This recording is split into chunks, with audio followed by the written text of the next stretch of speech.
기독교 전통에 칠죄종이라는 것이 있습니다. 칠죄종이라 부르기도 하고 칠종죄라고 부르기도 하고 뭐 비슷하게 부르는데 영어로는 Seven Deadly Sin이라고 해서 7가지 죄악을 말하는 거예요. 인간이 저지르는 모든 죄의 근원이 되는 7가지 치명적인 죄를 칠죄종 이렇게 말을 합니다. 이것은 4세기의 수도사인 에바그리우스 폰티우스가 이 8가지 악한 생각 이거를 먼저 이렇게 정리해 놓은 것부터 사실 출발이 됐는데 토마스 아퀴나스, 우리가 잘 알고 있는 토마스 아퀴나스에 의해서 최종적으로 신학적으로 체계화가 돼가지고 그래서 칠죄종이라고 하는 것들로 이제 정리가 됐습니다. 그런데 이 죄들은 수많은 죄를 낳는 머리 역할을 한다고 여겼는데요. 그 7가지를 제가 한번 이렇게 벌써 띄워주셨네요. 교만, 시기, 분노, 나태, 탐욕, 탐식, 음욕. 이 7가지로부터 시작해가지고 모든 죄들이 쫙 파생이 된다. 새끼 낳듯이 쫙 퍼진다. 이렇게 생각들을 했어요. 그런데 영국의 기독교 작가인 도로시 세이어스 같은 사람은 이런 기독교 전통들을 좀 연구를 하면서 이 7가지 죄 중에 라틴어로는 아케디아, 영어로는 여기서 나온 건데 시디아라고 하는 이 나태의 게으름을 현대 사회에서의 가장 위험하고 또 교활한 죄다라고 경고를 하는 걸 볼 수 있습니다. 이 세이어스가 말하는 이 나태, 게으름은 단지 그냥 몸이 편하고 싶어서 게으름 피우는 그거를 넘어서 진정한 게으름의 상태는 마음의 게으름이다. 마음의 상태를 말하는 거다. 이렇게 주장을 합니다.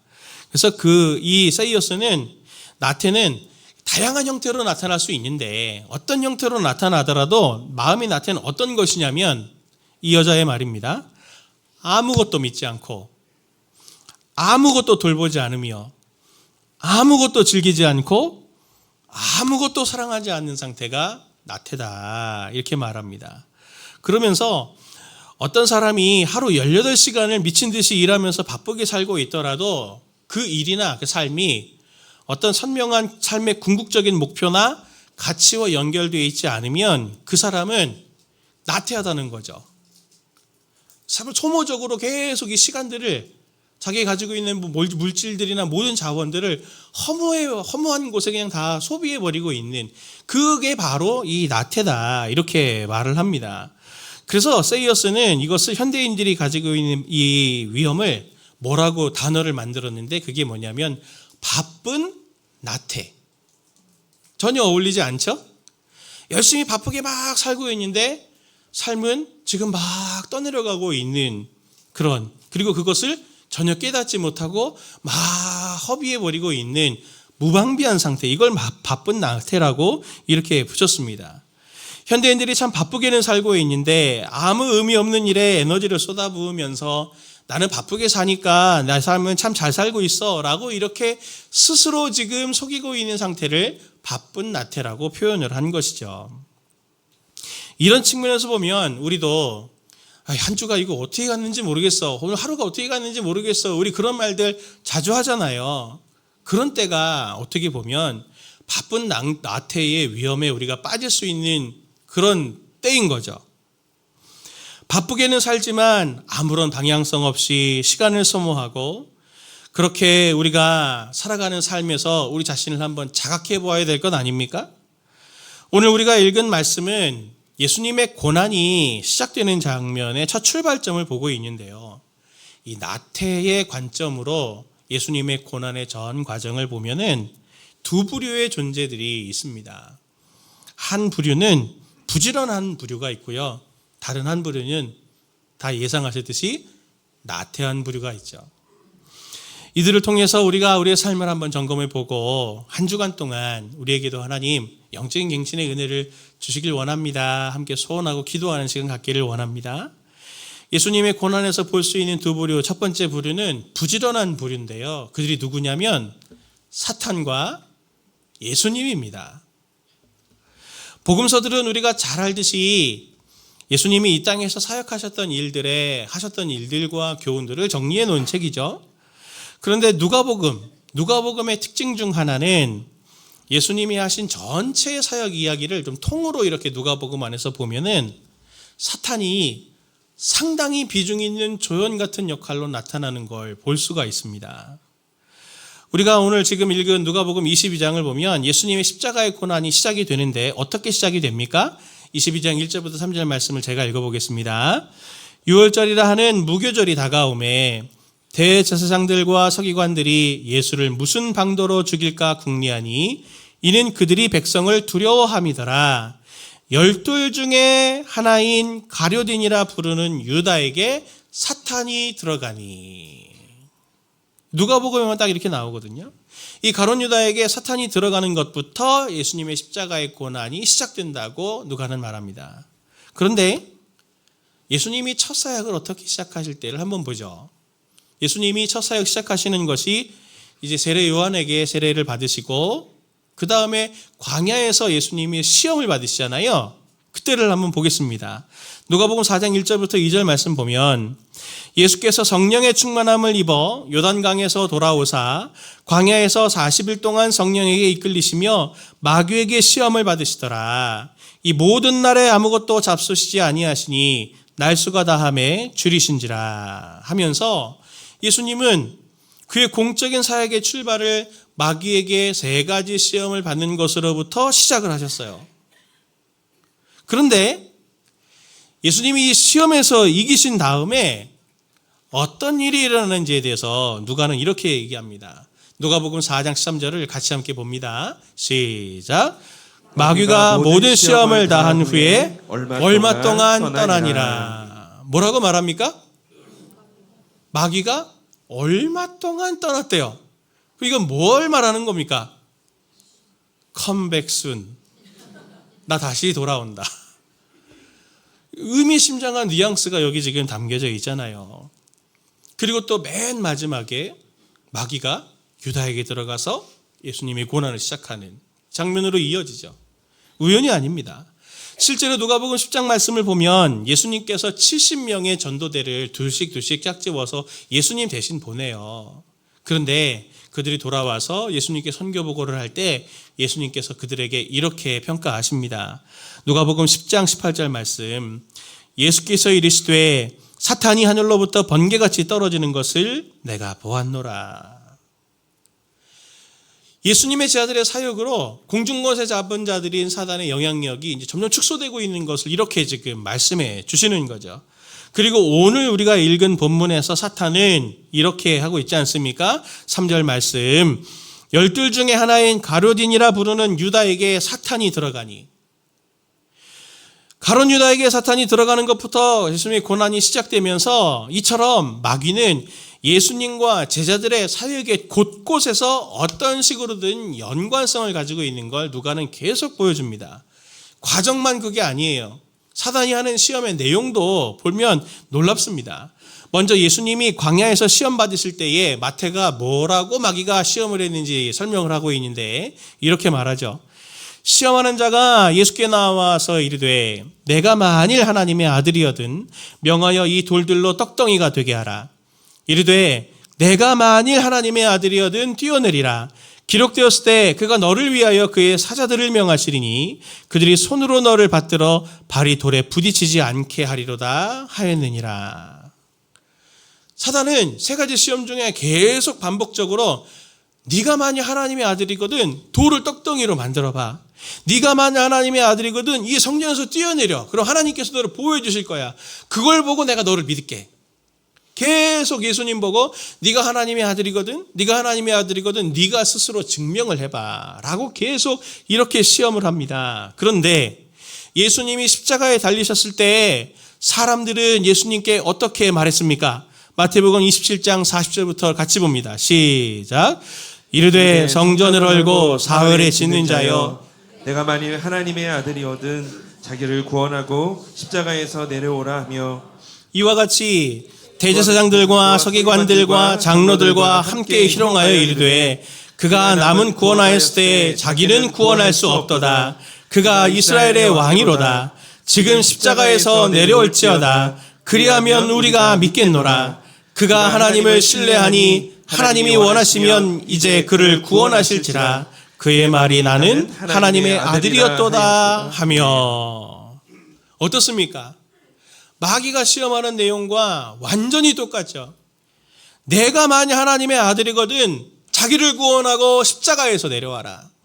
네가 평소에 하나님의 아들이라고 말하지 않았냐? 십자가에서 내려오면 내가 너를 하나님의 아들로 믿어줄게. 예수님은 십자가에서도 지금 광야에서 처음 시험 받으실 때와 똑같은 시험을 지금 반복적으로 받고 계십니다. 복음서를 큰 틀에서 보면, 특히 누가복음을 큰 틀에서 보면 마귀는 시쳇말로 죽지도 않고 또 돌아온 각설이도 아닌데 자꾸 돌아와서 자꾸 와가지고 실패해도 또 오고 실패해도 또 오고 실패해도 또 와서 다시 돌아와서 어떻게든 약점을 타고 공격하고 흔들어대려고 정말 집요하고 부지런하게 애를 씁니다. 예수님을 공격하고 제자들을 공격하고 아주 그냥 기회만 틈타고 있어요. 그런데 이 부지런하고 집요한 것은 사탄만이 아닙니다. 제가 앞에서 말씀드렸잖아요. 예수님도 아주 부지런하고 집요하세요. 누가복음을 우리가 보고 있지만 특히 누가복음에서 예수님은 기도에 부지런하고 고집스러운 분으로 묘사하기를 아끼지 않습니다. 우리가 읽은 본문인 유다에게 사탄이 들어가서 이제 그가 예수님을 팔려고 나갔을 때 예수님은 어떻게 하십니까? 기도하러 가세요. 그게 누가복음 22장 39절 42절 말씀이죠. 예수님이 이렇게 말씀하십니다.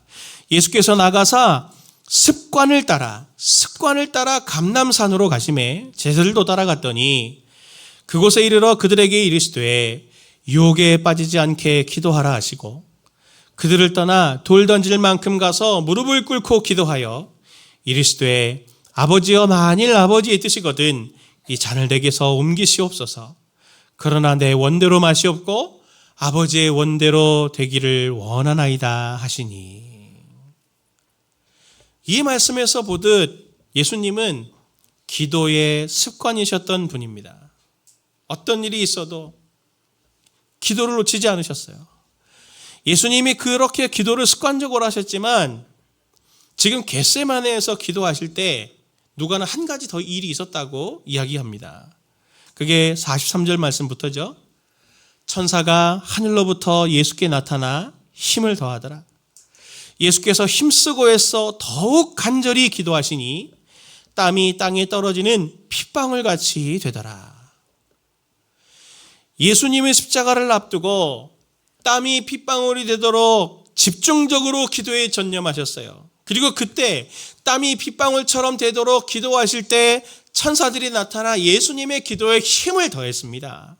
정말 예수님은 힘을 다해서 집요하게 사단만큼보다도 더 정말 기도에 힘쓰셨던 분으로 부지런하셨던 분으로 등장을 하죠. 사탄만이 아니라 예수님도 기도에 집중적이고 집요하리만큼 부지런하셨는데 예수님은 십자가를 질 수 있는 이 힘을 이 집요한 기도를 통하여 얻으셨고 그리고 그 기도는 실제로 능력과 응답이 있었던 기도입니다. 예수님은 고난을 앞두고 제자들을 염려하셨어요. 특별히 베드로를 불러서 이렇게 말씀하시지 않습니까? 31절 말씀을 보면 시몬아 시몬아 보라 사탄이 너희를 밀가부르듯 하려고 요구하였으나 그러나 내가 너를 위하여 내 믿음이 떨어지지 않기를 기도하였노니 너는 돌이킨 후에 내 형제를 굳게 해라. 너희들은 모르지만 사탄이 너희를 밀가부르듯 하려고 너희를 달라고 얼마나 지금 이렇게 틈타고 요청하고 있는지 아냐. 그런데 내가 너를 위해서 내 믿음이 떨어지지 않도록 내가 기도했다. 우리가 잘 알듯이 가룟 유다만 예수님을 배반한 게 아닙니다. 베드로도 예수님을 배반했죠. 어떻게 보면 베드로가 더 나빠요. 3단에 걸쳐서 부인이 심화되거든요. 의지적으로 예수님을 배신해요. 그럼에도 불구하고 그가 가룟 유다와 인생이 다른 인생이 되고 그가 돌이킬 수 있었던 것은 예수님이 오늘 이렇게 기도해 주신 말씀처럼 베드로를 위해서 집중적으로 기도해 주셨던 집요한 기도가 있었기 때문 아닙니까? 그 기도가 응답됐기 때문에 베드로가 돌이킬 수 있었던 거죠. 이 예수님의 집요하고 부지런한 기도가 아니었으면 베드로도 필시 가룟 유다처럼 넘어졌을 겁니다. 오늘 이 말씀에서도 보듯 예수님은 이 부지런한 기도를 통해 십자가의 죽음이 십자가가 형벌로 끝나는 것이 아니라 영혼의 구원을 위한 영광과 사명이 되는 대반전의 기회로 삼게 되는 것을 예수님은 부지런한 예수님의 그 기도로 이루어내신 거죠. 그게 예수님에게만 응답이 된 겁니까? 앞에서도 말씀드렸듯이 베드로에게도 그것이 응답이 되었죠. 누가복음 22장 31절 말씀을 세 번역으로 다시 보면 시몬아 시몬아 보아라, 사탄이 밀처럼 너희를 체질하려고 너희를 소나기에 넣기를 요구하였다. 그러나 나는 내 믿음이 꺾이지 않도록 너를 위하여 기도하였다. 내가 다시 돌아올 때에는 내 형제를 굳게 하여라. 예수님을 세 번이나 배신하고 부인했던 베드로에게 쏟아부어진 예수님의 그 집요한 기도로 그가 예수님을 배신했었지만 돌아온 후에 어떤 사람이 되었습니까? 예수님을 믿음 안에서 따르다가 믿음에 실패하거나 또는 낙심해서 나는 변절했나 봐, 난 예수님께 믿음에 합당하지 않은가 봐 낙심되는 그런 사람들에게 자, 베드로를 봐. 나도 당신들처럼 믿음에 실패했었습니다. 그러나 내가 다시 돌이킬 수 있지 않았습니까? 그렇게 간증할 수 있는 자가 되어서 믿음에 실패하고 낙심한 많은 사람들에게도 하나님께서 쓰시는 소망의 하나님의 동역자로 베드로가 굳게 세워질 수 있게 된 것이죠. 이것이 바로 부지런하고 습관이 될 만큼의 집요한 기도로 하나님께서 이루어내신 일들입니다. 오늘도 우리가 이것을 보면서 어떤 도전을 받아야 될지 마음에 벌써 느낌이 오시지 않습니까? 예수님의 고난에서 볼 수 있는 두 번째 부류는 게으른 부류입니다. 게으른 부류로 나타나는 자들이 누구냐면 가룟 유다와 베드로입니다. 오늘 가룟이라 하는 유다에게 사탄이 들어가는 장면을 다시 보시죠. 누가복음 22장 3절부터 같이 함께 다시 보겠습니다. 시작. 12 중에 하나인 가룟이라 부르는 유다에게 사탄이 들어가니 이에 유다가 대제사장들과 성전 경비대장들에게 가서 예수를 넘겨줄 방도를 의논하매 그들이 기뻐하여 돈을 주기로 언약하는지라. 유다가 허락하고 예수를 무리가 없을 때에 넘겨줄 기회를 찾더라. 아멘. 성경은 사탄이 유다에게 들어갔을 때 그 결과로 유다는 예수님을 돈을 받고 팔기로 언약을 했다. 예수님을 돈을 받고 팔았어요. 그건 30의 말이죠. 그런데 오늘의 말씀을 문맥의 흐름에서 보면 매우 엄청난 메시지가 하나 등장을 합니다. 그게 뭐냐면 오늘 예수님이 사단이 유다에게 들어가서 예수님을 팔기 직전에 오늘 본문의 바로 앞에 예수님이 제자들에게 이렇게 교훈을 하세요. 누가복음 21장 34절부터 말씀 보면 너희는 스스로 조심하라. 그렇지 않으면 방탕함과 술 취함과 생활의 염려로 마음이 둔하여지고 뜻밖의 그날이 덫과 같이 너희에게 임하리라. 이날은 온 지구상에 거하는 모든 사람에게 임하리라. 이러므로 너희는 장차 올 이 모든 일을 능히 피하고 인자 앞에 서도록 항상 기도하며 깨어 있으라 하시니라. 예수님은 제자들에게 경고하셨어요. 말세에서 심판에 대해서 말씀을 하시면서 너희는 스스로 조심해라. 너희는 스스로 조심해서 깨어서 기도하지 않으면 방탕함과 술 취함과 생활의 염려로 너희의 마음이 둔하여질 것이고 그 심판의 날이 덫과 같이 너희들에게 임할 거다. 예수님은 분명히 말씀을 하셨어요. 이 말씀을 가룟 유다도 분명히 들었을 겁니다. 그런데 스스로 주오심하라라고 예수님이 말씀을 주셨어도 유다는 실패해서 자신의 생활의 염려로 인해 예수님을 돈을 받고 팔고 있는 것 아닙니까? 가룟 유다만 게으른 게 아닙니다. 게으른 사람은 또 한 사람이 있는데 바로 베드로죠. 예수님이 십자가의 고난을 앞두시고 겟세마네에서 기도하실 때 마찬가지로 베드로에게도 시험이 지금 코앞에 닥쳐 있으니 예수님이 베드로에게 같이 기도하자고 이렇게 말씀하시지 않습니까? 22장 45절 말씀을 보면 기도 후에 일어나 제자들에게 가서 슬픔으로 인하여 잠든 것을 보시고 이르시되 어찌하여 자느냐 시험에 들지 않게 일어나 기도하라 하시니라. 이 말씀에서 주님은 일어나 기도해라. 지금 잘 때가 아니다. 일어나 기도해라. 시험에 들지 않게 일어나 기도해라 라고 강하게 말씀하시는데 우리가 잘 알듯이 베드로는 예수님의 이 경고에도 불구하고 잠들었고 기도에 실패했고 게을러서 결국 베드로도 가룟 유다처럼 예수님을 3번이나 배반하는 결과를 얻게 된 것을 우리가 잘 알고 있지 않습니까? 오늘 이 가룟 유다와 베드로의 이야기, 이 이야기를 통해 주님께서 우리에게 경고하시려고 하는 거예요. 앞에서도 말씀드렸듯이 모든 사람에게 이 덫과 같이 이 날이 임하는 거예요.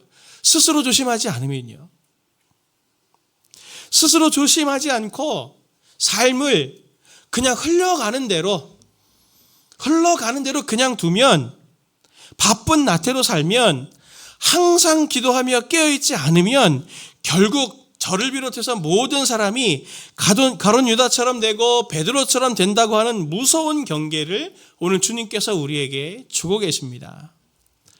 성도님들은 요즘 무엇에 부지런하십니까? 바쁘게는 사는데 진짜 무엇에 부지런하십니까?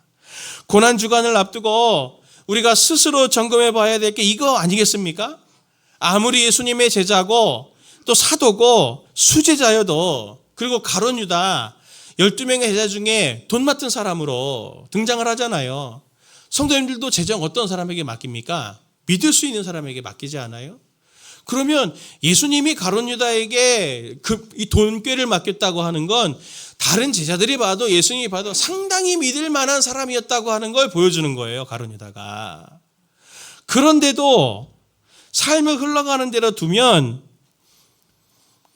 바쁜 나태, 방탕함과 세상의 염려를 그냥 두면 가룟 유다처럼 예수라도 팔아먹고 베드로처럼 예수님을 배신하게 되는 삶이 우리에게도 덫과 같이 임하게 된다라고 하는 것을 우리가 심각하게 생각해야 합니다. 사랑하는 성도님들, 제가 목사로서 성도님들께 이번 한 주간 간곡히 제가 부탁을 드립니다. 이번 고난주간을 지나면서 특별히 성도님들이 정말 기도에 부지런하셨으면 좋겠습니다. 꼭 제가 그걸 부탁드립니다. 경고를 주셔도 실패한 가룟 유다, 경고를 주셔도 실패한 베드로, 오늘 주님께서는 우리에게 무엇인가 경고하고 계시는 않겠습니까?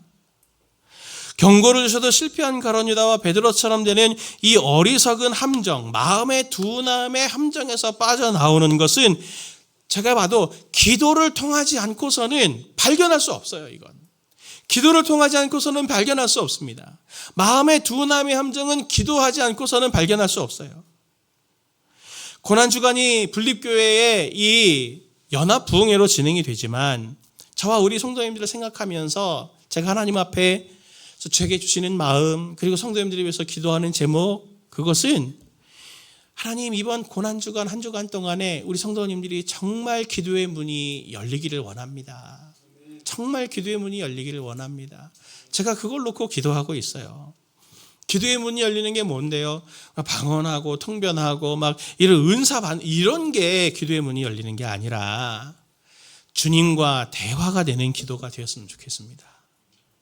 매일 우리가 하나님 앞에 나올 때 청구서 이렇게 준비해가지고 하나님 이거 들어주세요, 저거 들어주세요, 이게 부족해요, 저게 부족해요, 이렇게 되었으면 좋겠어요, 저렇게 되었으면 좋겠어요.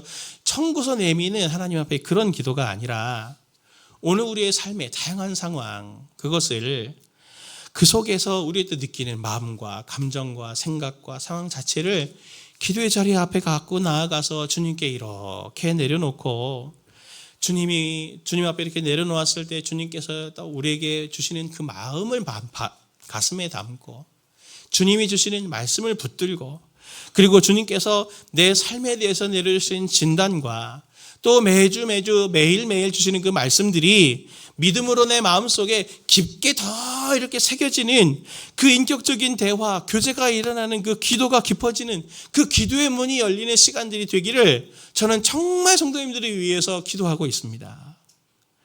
이번 고난주간 집회에는 말씀을 듣기 위해 오는 시간들이 아니라 기도하러 오는 고난주간이 되셨으면 좋겠습니다. 기도하러 나오세요. 매일 주시는 말씀을 들어도 이 묵상을 통해서도 하나님께서 뭔가 한 가닥이라도 말씀을 주셨으면 그걸 붙들고 그걸 놓고 기도해 보려고 하는 그런 고난주간이 되면 좋겠습니다. 제가 사실 금요 예배 때 저희가 보통 금요 예배 그래서 예수님의 십자가를 생각하면서 성찬식을 저희들이 진행하다가 올해는 좀 변화를 줘서 애찬식으로 바꾸고 전 세대들이 함께 모여서 서로 축복해주고 기도하는 그런 시간들로 하려고 하다가 말씀을 묵상할수록 그게 별로 주님께서 기뻐하시지 않는 것 같은 느낌이 드는 거죠.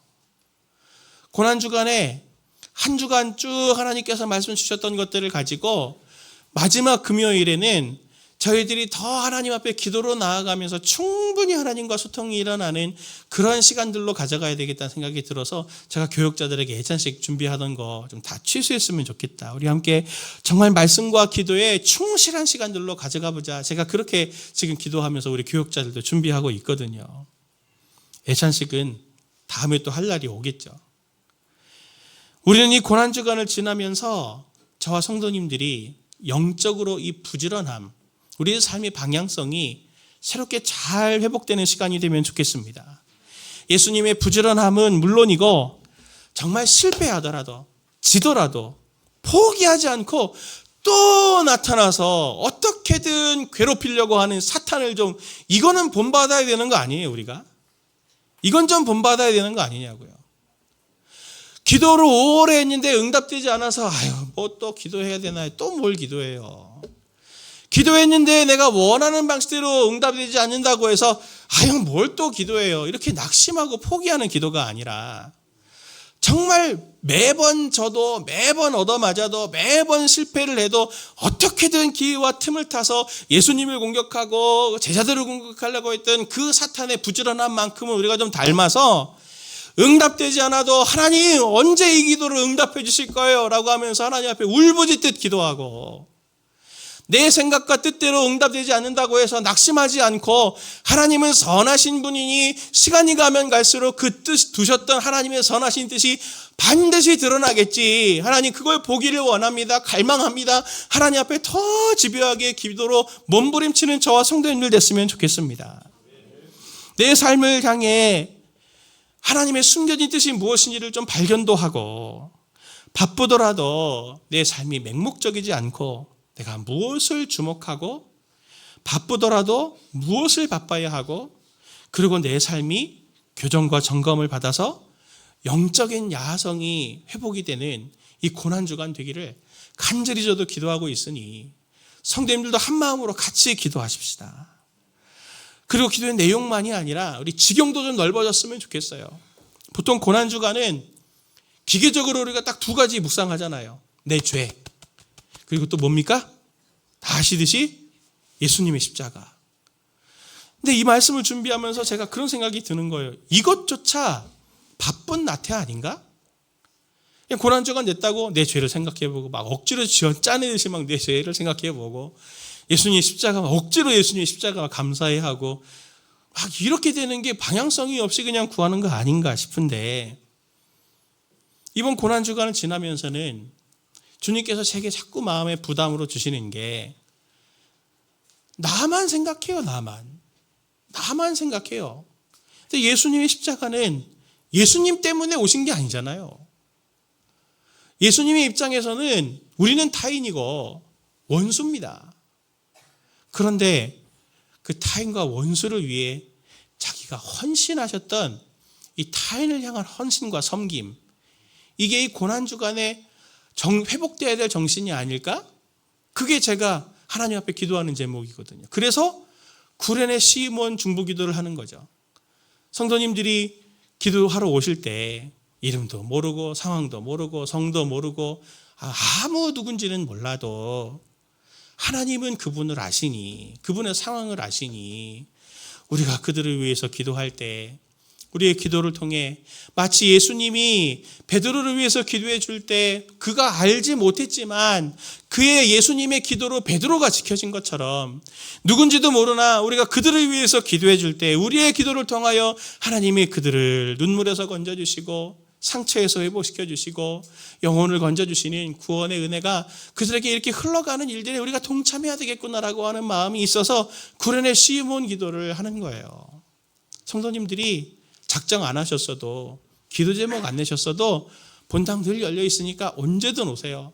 매일매일 오셔도 돼요. 여기서 사셔도 돼요. 밥 필요하면 제가 드릴게요. 사드릴 테니까. 그렇게 해서 정말 저희들이 나라고 하는 이 좁은 바운더를 좀 넘어서 이웃들을 향해서 그리고 나라를 위해서도 그리고 지금 세계 전쟁의 곳곳에 지금 이렇게 눈물 흘리고 있는 그 나라와 그 이유도 없이 죽어가는 영혼들을 위해서 하나님께서 평강을 주시도록 우리가 그렇게 기도하는 게 이 고난주간을 우리가 대하는 진정성이 아닐까라는 생각들을 하게 됐습니다. 성도님들이 같이 이번 한 주간 동안 정말 우리가 깨어있기 위해서라도 부지런히 기도해서 사람들을 살리고 하나님의 뜻을 이루는 귀한 일들에 동참하는 저와 성도님들 되시기를 예수님의 이름으로 축원을 드립니다.